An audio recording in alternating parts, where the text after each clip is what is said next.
नी सा गा पानी पानी गा पा पद पद गा नी सा नी सा गा पानी पानी गा पा पद पद गा नी सा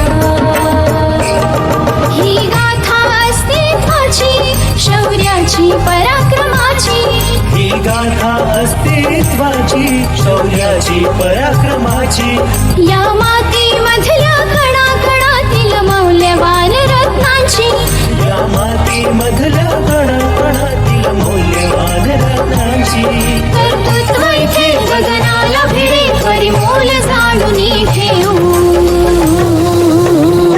व्यक्तिविशेष हॅलो टू एव्हरीवन, कसे आहात सगळे? रेडिओ MPSC गुरु ऐकताय ना? ऐकायलाच पाहिजे. रेडिओ MPSC गुरुमध्ये मी आरची प्रिया तुम्हा सगळ्यांचं मनापासून स्वागत करते. विद्यार्थी मित्रांनो, आपण व्यक्तिविशेष हे सत्र ऐकत असतो. या सत्राअंतर्गत आपण काही महत्त्वाच्या आणि विशेष व्यक्तींविषयीची माहिती सविस्तरपणे जाणून घेत असतो. आजच्या आपल्या या व्यक्तिविशेष सत्रात आज आपण अशाच एका विशेष व्यक्तीविषयी माहिती जाणून घेणार आहोत. या व्यक्तीचं नाव आहे दत्तात्रय रामचंद्र बेंद्रे.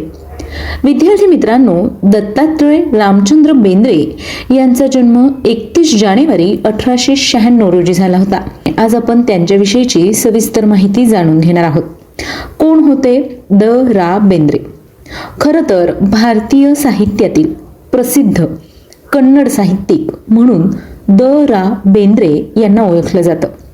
भारतीय पातळीवरील सर्वोच्च ज्ञानपीठ हा सन्मान मिळवणाऱ्या बेंद्रे यांना कन्नड साहित्यात वरकवी ही पदवी प्राप्त आहे. त्यांनी कविता, कथा, नाटक, अनुवाद तसंच संशोधन व समीक्षा हे साहित्य प्रकार हाताळले आहेत. विविध साहित्य प्रकारात त्यांनी लेखन केले असले तरीही त्यांची सर्वाधिक ओळख मात्र कविश्रेष्ठ अशीच आहे. आपल्या अंगभूत अशा अलोट प्रतिभाशक्तीने एक अत्यंत रोमांचक, अध्यात्मप्रवण, सखोल, भाषिकदृष्ट्या अद्भुत असं काव्यवैभव त्यांनी कन्नडमध्ये अस्तित्वात आणलं. त्यांच्या कवितांमधून सौंदर्यवादी निसर्ग प्रतिमा, स्त्री पुरुष नात्यातील आनंदोत्सव, त्यांची कुटुंब वत्सलता याबरोबरच राष्ट्रीय उलथापालथीचेही भान प्रकटते. अंबिका तनय दत्त या टोपण नावाने त्यांनी कविता लेखन देखील केलेलं आहे. निसर्गरम्यतेसाठी प्रसिद्ध असणाऱ्या उत्तर कर्नाटकातील धारवाड या लहानशा गावात संस्कृत विद्यासंपन्न दशग्रंथी ब्राह्मण कुटुंबात त्यांचा जन्म झाला. बेंद्रे यांचे मूळ घराणे रत्नागिरी जिल्ह्यातील केळशीचे.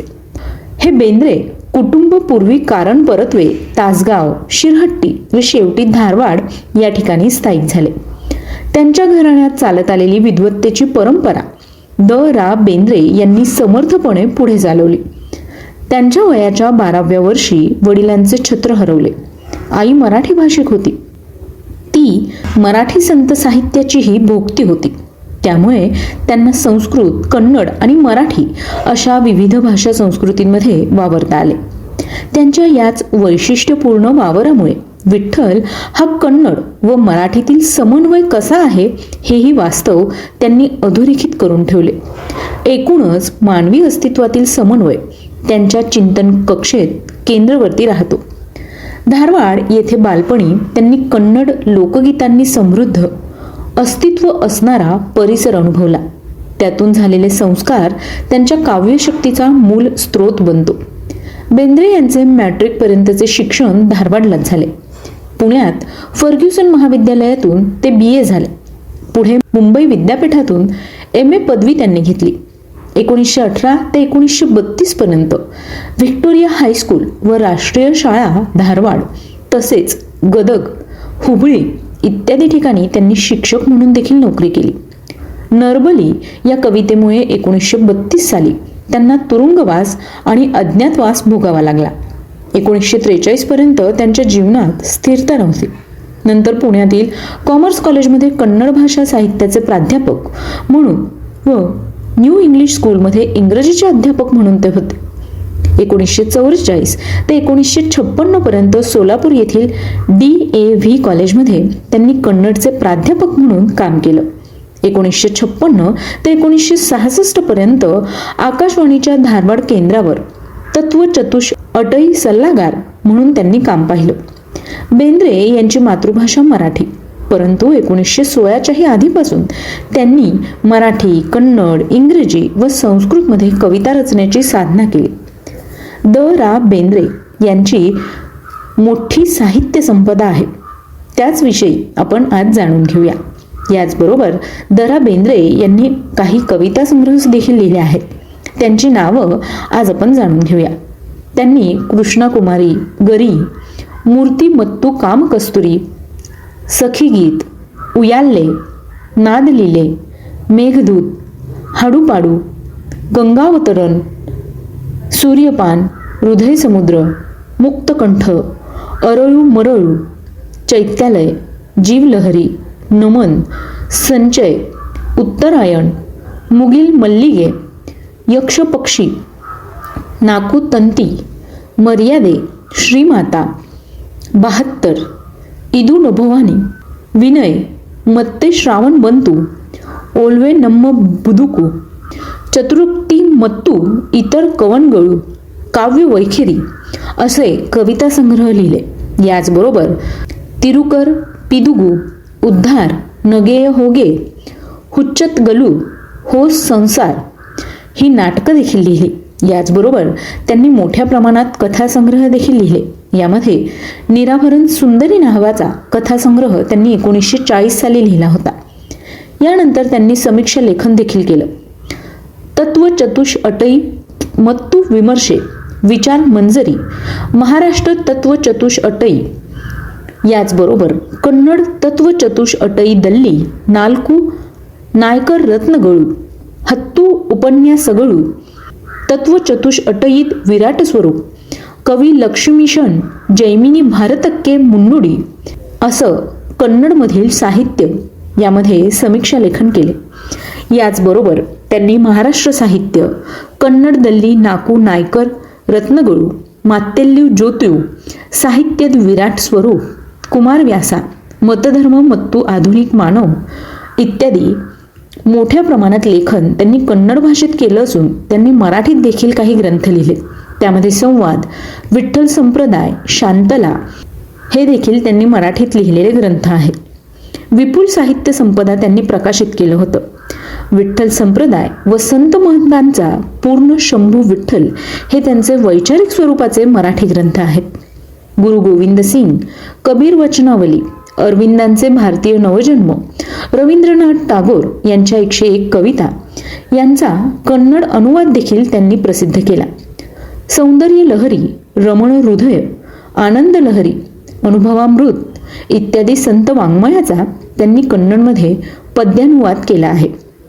लोकगीतांच्या छंदांशी अत्यंत प्रभावी स्वरूपातील सलगी प्रस्तुत करणारा हा कवी श्रेष्ठ होय. मानवी भावभावनांबरोबरच धर्म, प्रदेश, भाषा, संस्कृती, व्यक्तिचित्रे, साहित्याचे स्वरूप, भारतीय तत्वज्ञान, अध्यात्म, सांख्यशास्त्र हे बेंद्रे यांच्या अनुभूतीचे व चिंतनाचे खास विषय राहिले. वैचारिक तत्वप्रचुरतेकडून त्यांनी स्वतःला अखेरीस गूढ, गहन अशा सांख्यशास्त्रात खोलवर बुडवून घेतलं. एकाहून एक सुंदर अशा लयबद्ध, सहजानुभूती देणाऱ्या, वाचकाला मोहवून टाकणाऱ्या स्फुट कविता देणाऱ्या बेंद्रे यांची प्रकृती मुळातून चिंतनशील असल्याचं त्यांची अखेरीस तत्वज्ञानाच्या संशोधन क्षेत्रातील बैठक मजबूत बनली. त्यांच्या काव्य अभिव्यक्तीतून एक विशेष आध्यात्मिक उन्नतीचा प्रत्यय निर्माण झाला. जगात घडणाऱ्या घडामोडींचा बेंद्रे आपल्या पूर्व परंपरांच्या संदर्भातून विचार करत असत. या दृष्टीतून त्यांनी शांती आणि शक्ती अशी 52 ओळींची कविता लिहिली आहे आणि ही कविता उल्लेखनीय अशी आहे. बेंद्रे यांच्या चिंतनशील प्रकृतीस 5 मार्च 1953 रोजी झालेला गोमटेश्वराचा महामस्तकाभिषेक व त्याच दिवशी आलेली स्टॅलिनच्या निधनाची वार्ता यातील संगती साधणारी प्रतिमा दृष्टीस पडते. ही कविता ते आपल्या 30 ओळींच्या गद्य प्रस्तावनेसह देतात. पाश्चात्यांचा बळवाद आणि भारताचा शांतीवाद यांचे तौलनिक सखोल चिंतन म्हणजे बेंद्रे. हे त्यांच्या साहित्याचे मर्म प्रस्तुत कवितेवाटे अधोरेखित होते. भरतखंडास ज्याच्यावरून नाव पडले तो भरत प्रतिष्ठा पावतो ते बाहुबलीच्या म्हणजेच गोमटेश्वराच्या त्यागावर हे निदर्शनास आणून बेंद्रे यांनी जैन, शैव आणि वैष्णव यांच्यातील या संदर्भातील अनुबंध मांडण्याचा प्रयत्न केला. ते वैशिष्ट्यपूर्ण आहे. कन्नड आदी कवी पंप व इतर प्राचीन कवी यांना ते जैन व ब्राह्मण धर्माचा समन्वय असं संबोधतात. बेंद्रे यांना अनेक मानाचे पुरस्कार प्राप्त झाले. धारवाडच्या गेयेयर गंपू या अभ्यास मंडळाच्या निर्मितीत बेंद्रे यांचा सिंहाचा वाटा आहे. गेयेयर गंपूमध्ये असलेली मित्रमंडळी आज कर्नाटकात प्रख्यात लेखक म्हणून प्रसिद्ध पावली आहेत. बेंद्रे यांनी काही काळ जीवन, जय कर्नाटक, वाग्भूषण व स्वधर्म या कन्नड पत्रिकांचे संपादक म्हणून देखील काम केले. 1943 मध्ये शिमोगा येथे भरलेल्या 27व्या कन्नड तत्वचतुष अटई संमेलनाचे अध्यक्षपद त्यांना बहाल करून त्यांच्या तत्वचतुष अटई सेवेचा गौरव करण्यात आला. संवाद या त्यांच्या मराठी पद्यसंग्रहास 1965 न. ची केळकर हे पारितोषिक देखील मिळाले. 1958 मध्ये बेंद्रे यांच्या कन्नड अरळू मरळू या संग्रहास तत्वचतुष अटई अकादमी पुरस्कार प्राप्त झाला. 1968 साली भारत सरकारने त्यांना पद्मश्री हा पुरस्कार देखील दिला. त्यांच्या नाकू तंती या काव्यसंग्रहाला भारतीय पातळीवरील सर्वोच्च सन्मान ज्ञानपीठ पुरस्कार 1973 साली देण्यात आला. आधुनिक कन्नड काव्याच्या संदर्भात बेंद्रे यांनी केलेले कार्य थोर व मौलिक स्वरूपाचे आहे. लोकपरंपरांचा वापर करून त्यांनी कन्नड भाषेला सामर्थ्य आणि लवचिकपणा तर प्राप्त करून दिलाच, पण तिला तरल मानवी भावना व अनुभव यांच्या आविष्काराचं एक समर्थ साधन देखील बनवलं. गूढवादाचा शोध घेणाऱ्या श्रेष्ठ प्रतीच्या भावकविता रूपाने त्यांनी कन्नड काव्य अधिक समृद्ध आणि संपन्न केलं. निसर्ग, प्रेम, देशभक्ती, सामाजिक जाणीव व आध्यात्मिक चिंतन ही त्यांची आवडती विषयसूत्र आहेत. गांधी युगातील सर्वश्रेष्ठ स्वच्छंदतावादी कन्नड कवी म्हणून त्यांना कर्नाटकात आज देखील मानाचं स्थान आहे. अशा या महान साहित्यिकाचा 26 ऑक्टोबर 1981 रोजी मृत्यू झाला. विद्यार्थी मित्रांनो, आज आपण दत्तात्रय रामचंद्र बेंद्रे यांच्याविषयीची माहिती जाणून घेतली. तेव्हा मित्रांनो, ही माहिती तुम्हाला कशी वाटली ते आम्हाला नक्की कळवा.